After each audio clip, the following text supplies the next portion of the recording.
Hi guys, it's Erik-Weisz with a new lockpicking video. The lock I have today is this beautiful double Euro cylinder.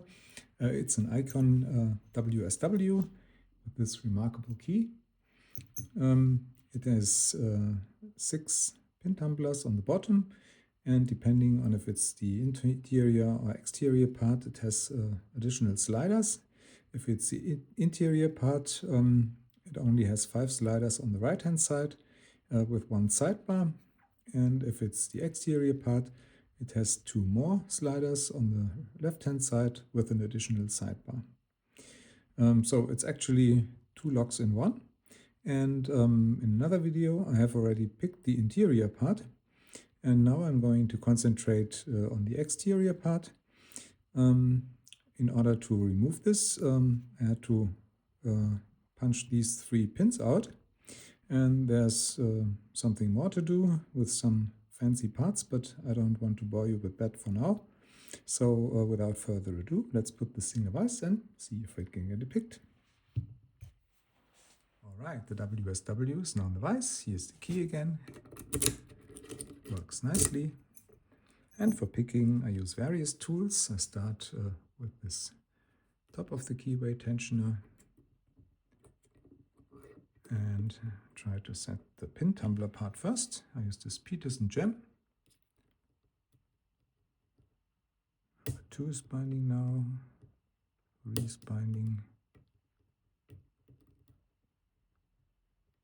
1 is still loose, 2, 3, 4 is loose, 5 is loose, 6 is binding, and good click from that, 5, 4, 3, 2, and 1.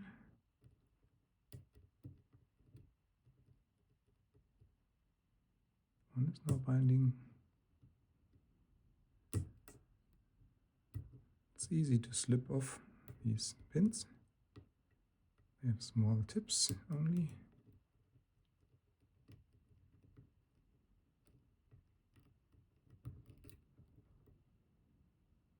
Should be number 1 that's missing now.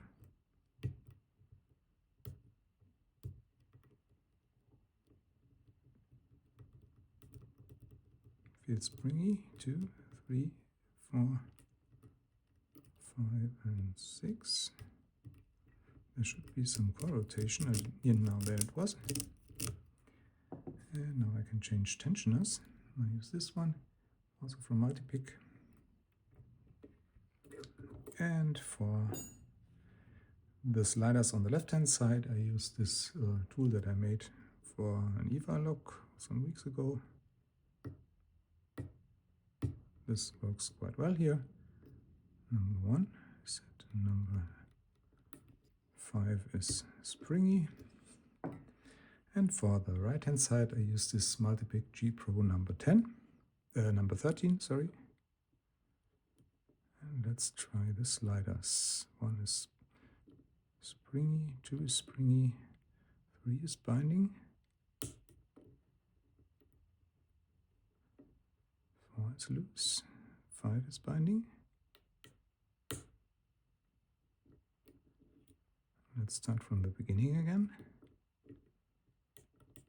1 is loose, 2 is still springy, 3 is, I guess, 3 is binding again.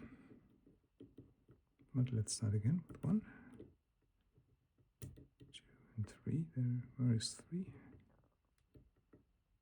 I didn't get on top of 3.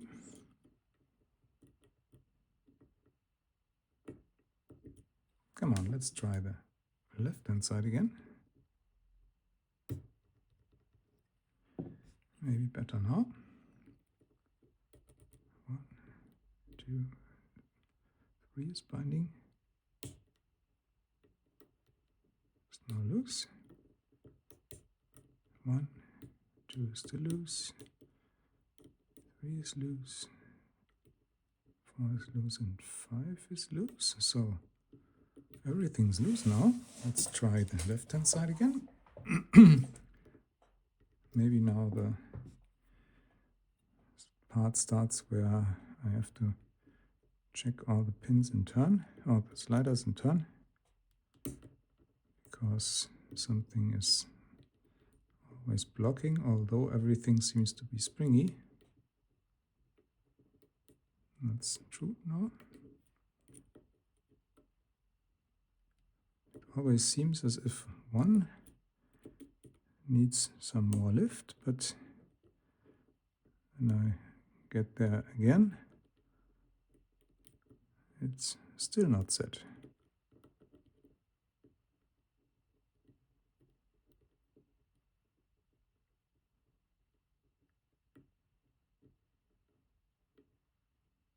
Let's try the left-hand side again. This is still springy, and this as well.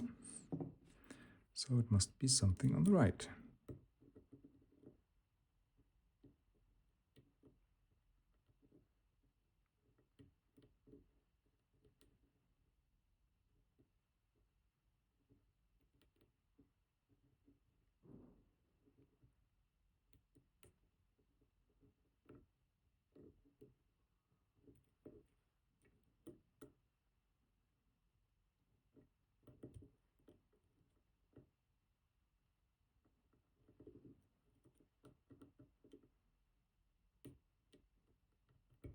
Ah, there we go.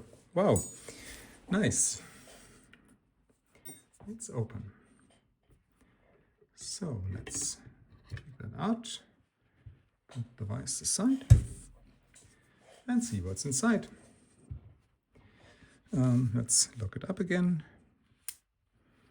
And first I have to remove this little C-clip here, and this works quite well with these tweezers because the clip has some notches on its ends that can be grabbed by this thing here. And yeah, it went already off, and so we can take the pinning tray and use the key to get the core out, and a hollow follower. Let's do it this way.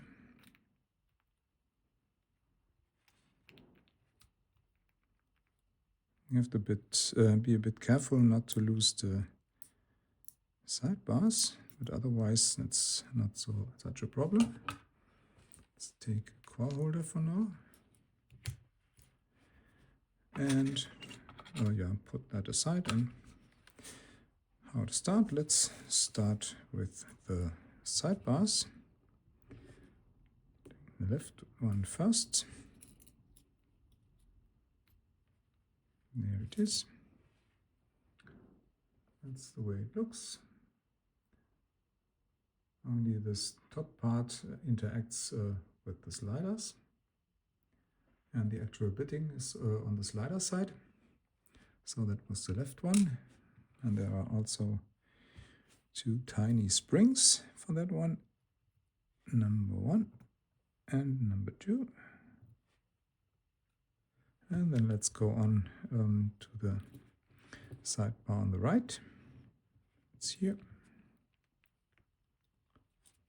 Pretty much the same, even if only, no, this is the one where 5 sliders interact. It looks just like the other one. And of course there are also 2 springs here. 1 and come on, 2, they're really tiny.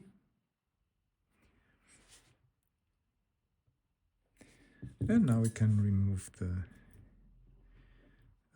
key pins. Oops, that's number 6. Number 5.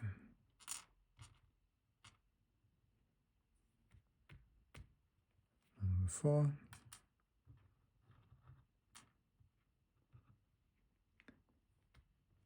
Three.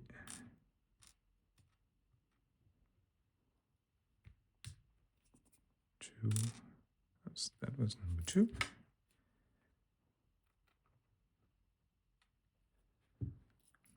And number 1.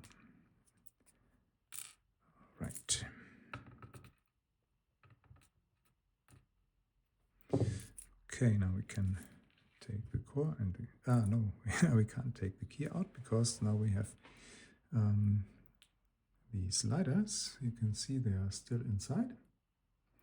On the left hand side it's only number 1 and number 5, and on the right hand side it's number 1 to 5. And when we take the key out, they all come out a bit. And now we can take them out one by one, starting on the right hand side.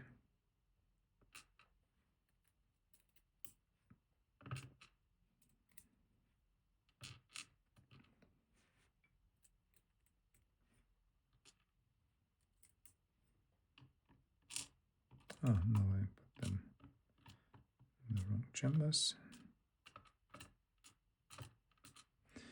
Okay, on the left hand side we have only number 1 and number 5. And of course there are some springs.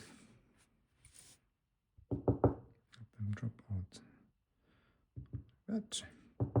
Should be 7, I hope. So let's arrange them also.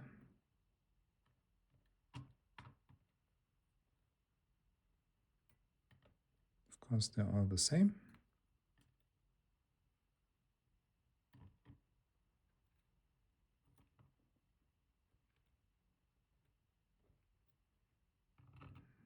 Didn't lose any, I think. That's good.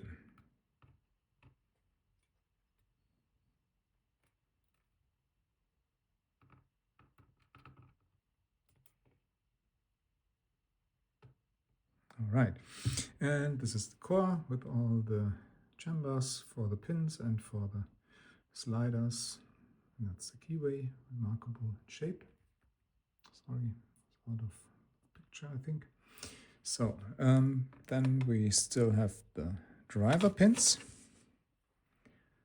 Let's take them out. Although this is the easier part of the lock. Number 1 is the standard. And there's also a spring, of course. Number 2 is a spool.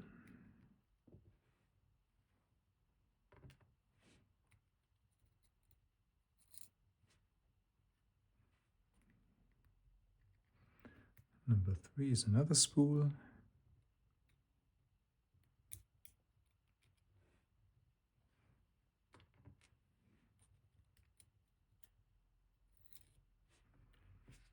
Oops, where it is? Where is it? Here. Let's take the others from the back. Number 6 should be a standard. Oops.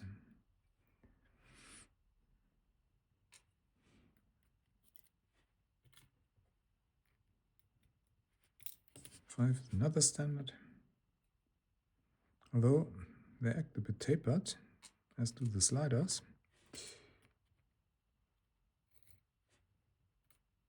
And number 4 should be another spool. Oops, there it is.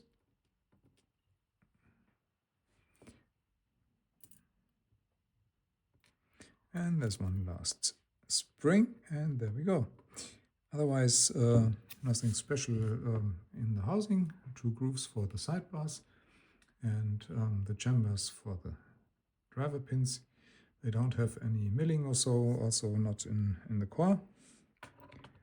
And yeah, let me give you a close-up of all the pins and everything. As you can see, there's no mastering going on in this lock. And I should also show you one of the sliders here. As expected, they have a lot of false gates. And this is really not so easy to pick. I picked the one with only the interior part with only 5 sliders in another video. And I must say that this one with the 7 sliders is a lot more difficult. In any case, that's a really interesting and funny to pick lock. And I hope you enjoyed this video and hope to see you next time. Bye bye.